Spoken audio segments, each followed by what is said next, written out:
الاستشارات والخطط التسويقيه لحل المشاكل وتحقيق الاهداف ودعم اتخاذ القرار.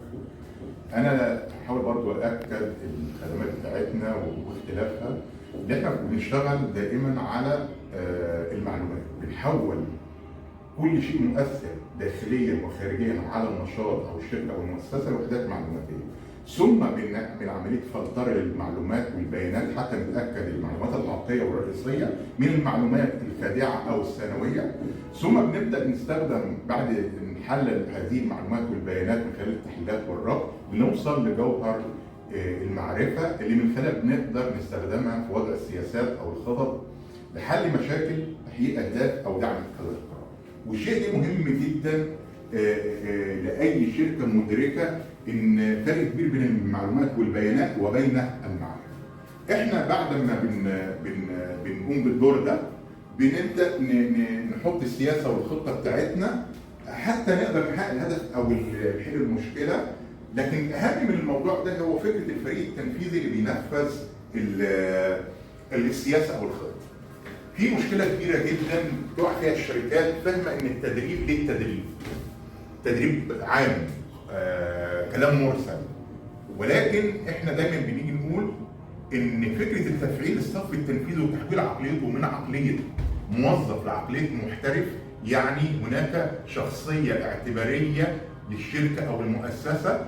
الصف التنفيذي ما ينفذش اي كلام، ما ينفذش خبره او شيء قبل كده اتعود عليه في شركات اخرى او حاجات زي كده. احنا بنقوم بعد ما نحط سياسه بنهتم بتفعيل الصف التنفيذي من خلال تاهيله اللي هو دايما هيبقى مستخدم بطرق جديده ومختلفه، ينسى فكره اللي هو اتعود على طريقه واحده او طرق قبل كده او كان في شركات منافسه او في نفس المجال كان بيطبق طريقه معينه. انتهى الطريقه ديت او الفكر ده واصبح الفكر اللي كل الصف التنفيذي اللي بينفذ السياسه والخطه هو دايما جاهز لاب تو ديت، دائما جاهز للفكره او الخطه اللي هيتم تنفيذها، وبالتالي احنا بنهتم ان بيبقى ليه المهام ازاي يقدر ينفذها ويبقى مستوعب ان الطريقه اللي هو ينفذها ديت مش مستمره، هو بناء على الظرف والوضع والداتا والمقاومات اللي من خلالها حطينا سياسه معينه. ممكن بعدها 3 اشهر بعدها 6 اشهر بنغير الطريقه وبنبدا نحط طريقه او سياسه اخرى،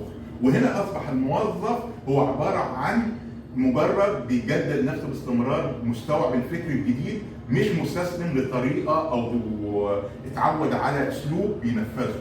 وهنا بتعمل نقله ما بين الطريقه الحقيقيه او السياسه الحقيقيه وعند تنفيذها على ارض الواقع ناس مدركه ان هي بتنفذ طريقه وسياسه وليس تطبق فكر بتاعها قديم اتعودت عليه.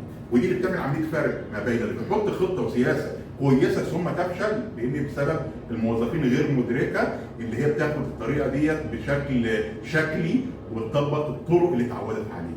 وهنا بتعمل عمليه نقل، بتحول عقليه الموظف من عقليه موظف او الكادر البشري اللي في الشركه من عقليه موظف الى عقليه محترف اللي هو دائما بياخد طرق جديده.